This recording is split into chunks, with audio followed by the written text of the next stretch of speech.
Business and government, in fact, collaborating to fight crime and grow the country's economy.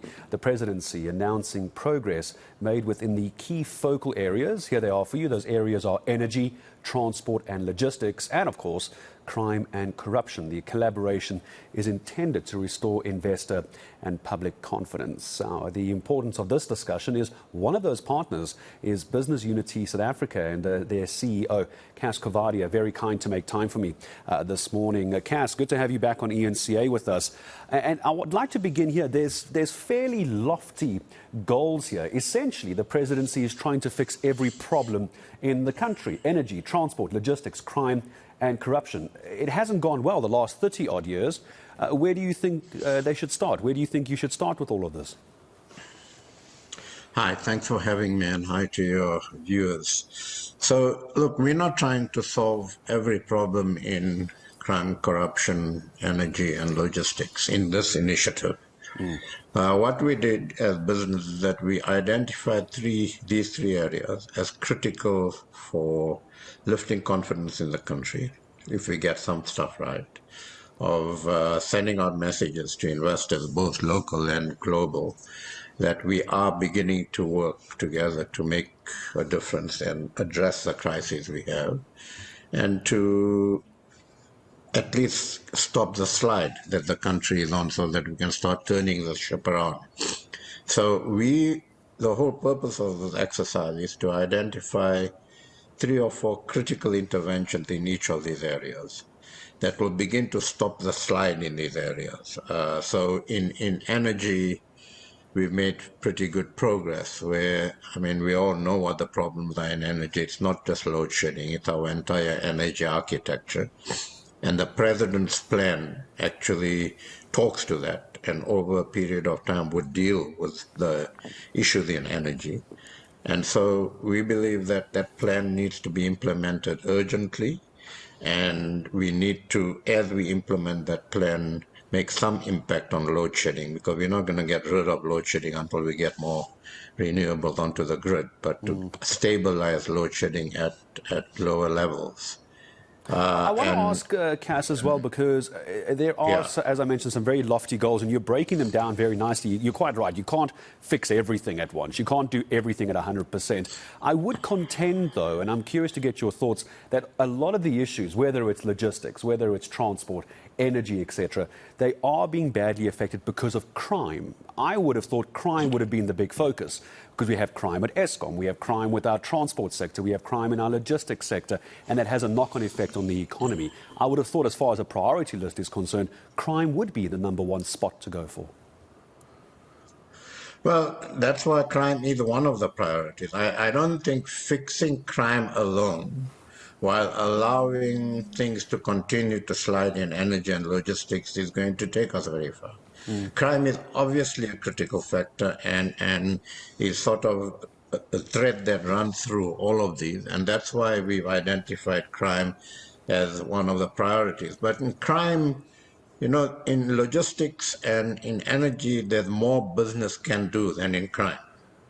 Crime lies primarily with government, and what we're trying to do here in crime is to improve government's capacity and ability to deal with some of the issues, to also, you know, develop a good forensics capability, to enable the NPA in a way that doesn't impact on the independence, to actually have the capacity and expertise to deal with the complex kind of cases that they need to deal with.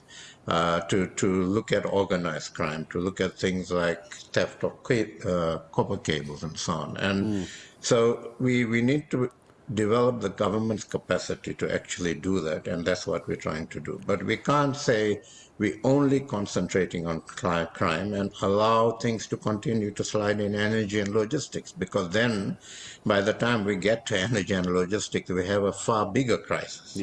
So we're trying.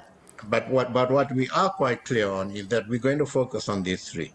We're not going to look at anything else. There are plenty of other things we need to deal with, but we're going to focus on these three, and we want to try and aim that in the next 6 or 7 months we actually make real progress we identify the interventions, we enable those interventions to be implemented, and we can demonstrate that we have actually shifted the dial on these three areas. What do you make of the criticism, Cas, that all of this is, and you just gave the timeline now, which sort of leads me into my question very nicely, 6-7 months, all of this is being done by government only now, discussions and collaborations with business, because it's elections next year and they want to make it look like they're actually getting something done and basically piggyback off of your expertise and your successes. What do you make of that critique?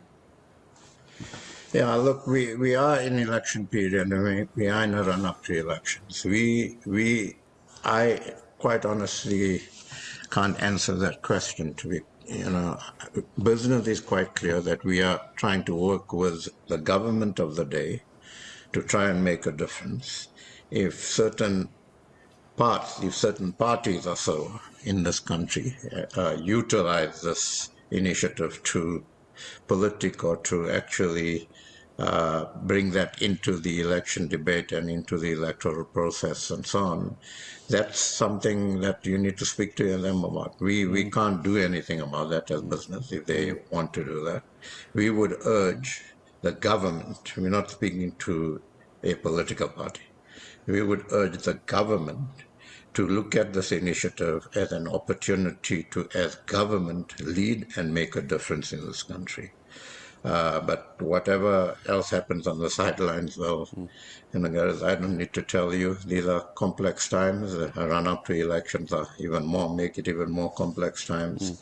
And we can only do what we can do. Yeah, let's turn our attention back to the business and government cooperation then on this. If you had to give me a percentage, how do you feel? How much more work is the business sector doing more than government, or is government doing more than business? Who's doing the majority of the work here, do you think? I know it's a collaboration, but there's no such thing as 50-50. It doesn't exist. Yeah, so this initiative essentially started in April this year. And we've spent some time in signing up on a structure. We've spent some time on bedding that structure down. So if you look at energy, for instance, NECOM in the presidency has done a considerable amount of work. And what business has done is to actually enable appropriate expertise to be placed in NECOM, accountable to NECOM. So we've done that on an arm's length basis for NECOM to actually begin to have more impact and in a far more efficient and expedited way implement the plan and begin to deal with load shedding. So that's been done a great deal by government with assistance from business. If you look at logistics, what business is doing here and this initiative is to actually bring capacity and resources to bear to enable government to do what it should be doing. So,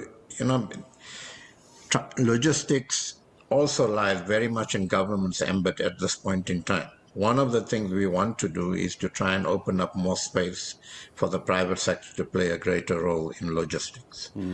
If we open up more space, then the private sector will do more.